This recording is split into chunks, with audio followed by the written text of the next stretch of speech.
Assalamualaikum warahmatullahi wabarakatuh. Berjumpa lagi kita di pelajaran bahasa Sunda. Gimana keadaannya? Semoga selalu sehat walafiat dan selalu dalam lindungan Allah Subhanahu wa taala.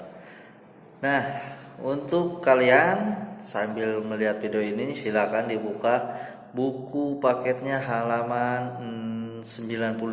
Nah, di situ kita masuk ke bab baru yaitu yang bertemakan Mi Cinta Lemah Cai. Ya, kalau diartikan dalam bahasa Indonesianya yaitu mencintai tanah air. Nah, mencintai tanah air ini adalah sudah merupakan kewajiban kita. Sebab kalau tidak dicintai pasti direbut orang lain, dijajah lagi kita kalau tidak mencintai tanah kita sendiri ya, dikuasai lagi oleh orang lain. Ini juga sekarang udah banyak pendatang-pendatang dari negara lain, dari pegawai-pegawai lain yang udah masuk ke Indonesia, yaitu untuk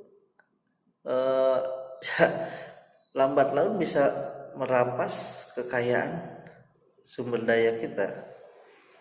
Nah, maka dari itu kita harus menjaga tanah air kita ini dari ancaman apapun. Nah, kita lakukan hal kecil saja di lingkungan kita, yaitu dengan cara membersihkan lingkungan, tidak membuang sampah sembarangan ya.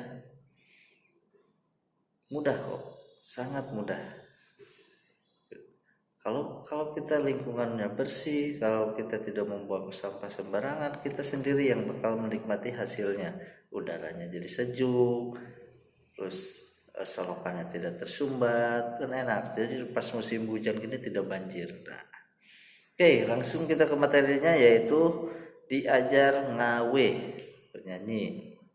Nah, kawi merupakan rakitan basa sabangsa dangding nute make kepatokan pupuh. Nah, jadi kawi dan pupuh sama-sama bernyanyi tapi mempunyai aturan yang berbeda. Nah, kalau kawih ini sama dengan sajak. Nah, kalau sajak berbeda dengan pupuh, dan kawih pun sama berbeda dengan pupuh. Kita udah belajar minggu sebelumnya mengenai sajak.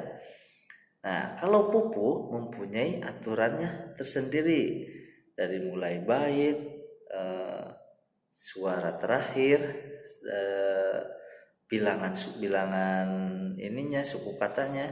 Nah, kalau sajak tidak, sajak itu bebas, mau berapa bait pun terserah, mau akhirannya seperti apapun terserah, suku katanya banyak seperti apapun terserah. Nah, itu sajak.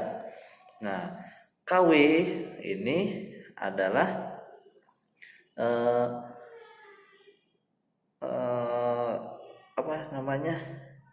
rupa dari sajak. Nah, misalkan sajak yang bisa dinyanyikan itu namanya kawe. Nah, itu maka harus bisa membedakan ya, mana ngawih sajak, mana ngawih pupuh. Nah, kalau ngawih sajak yaitu bentuk puisi yang dinyanyikan. Kalau ngawih pupuh yaitu ya pupuh itu sendiri yang dinyanyikan. Nah, seperti itu ya. Paham ya sampai sini? Jadi kalau kawi itu tidak terikat dengan yang namanya guru lagu, guru bilangan, guru gatrah. Tidak ya. Kalau kawi itu bebas karena sajaknya juga berupa bebas ya. Jadi suka ada istilah sajak yang dikawihkan. Nah, pupuh yang dikawihkan. Nah, pupuh yang dikawihkan ini berarti pupuh itu sendiri, bukan sajak yang dikawihkan, beda lagi ya. Mengerti ya sampai sini? Oke, sekian pembahasan kita kali ini. Kita lanjut lagi minggu depan. Semoga kalian sehat walafiat dan tetap selalu jaga kesehatan, apalagi musim hujan seperti ini ya. Sekian dari saya. Assalamualaikum warahmatullahi wabarakatuh.